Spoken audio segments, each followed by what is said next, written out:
Hi and welcome back to the Common Problems video series. This time we're looking at putting, and one of my clients here, what we're looking at here is really the start and the kind of arm angles and shoulder angles and how that influences the whole thing.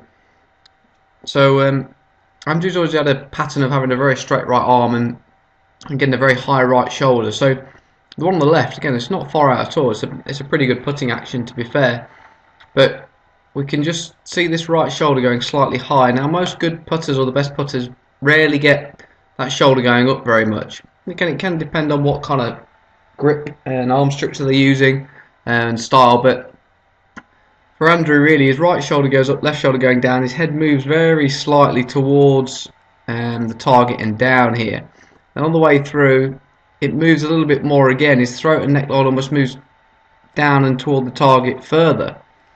And then as he comes into strike, he comes up and out very early with his head in his throat and neckline, which is very common when you see a lot of kind of normal golfers putting.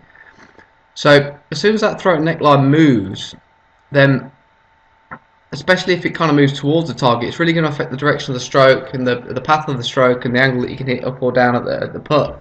So this is really common where the throat and neckline moves way too early, and for a lot of clients I see when putting.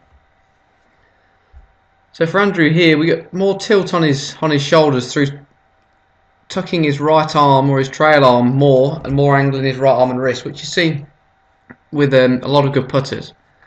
And then really for him, we're just trying to keep that right shoulder feeling low all the way through the backstroke and into the through stroke, and making sure his throat and neckline doesn't move. And if anything, all the best putters, their throat and neckline moves away from the target, not towards it. They might move kind of that way a touch, which only would increase the rise angle of the putter rather than changing the path too much. So when he delivers here, there's no change in his arms and wrists, so these all stay exactly the same, which is exactly what you want for putting, which he tended to get a bit more kind of bottom hand involved on the original one. And through the strike, his throat and neckline here is still very stable rather than coming out early and looking where the putt's going or down the target. Okay, as we look from the back here again, the posture's changed a bit with the back and the trail arm here for Andrew, so we've improved that. Now his original stroke here would come across the ball and they hit down at it too much. You can just see the putt head here coming down into the ball and almost going sort of too low just after impact there. So basically he's going down on the left with the face looking left too much, so he was missing putts to the left. And again, we see the shoulder line and everything basically just trying to tell the ball to go left. So that's very much a product of having that high right shoulder, throat and neckline moving early. It all sends the path of the putter to the left and downward too much.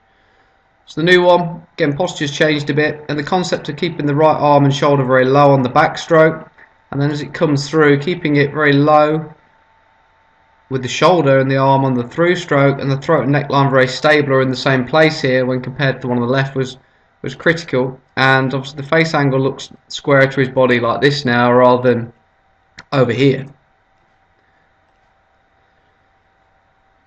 So very common problem when putting, the arm and wrist angles at the beginning, very important. Again, all the best putters have their trail arm or the right arm for a right-handed golfer much lower and kind of bent and tucked in general at the start, and their shoulders don't lift very high.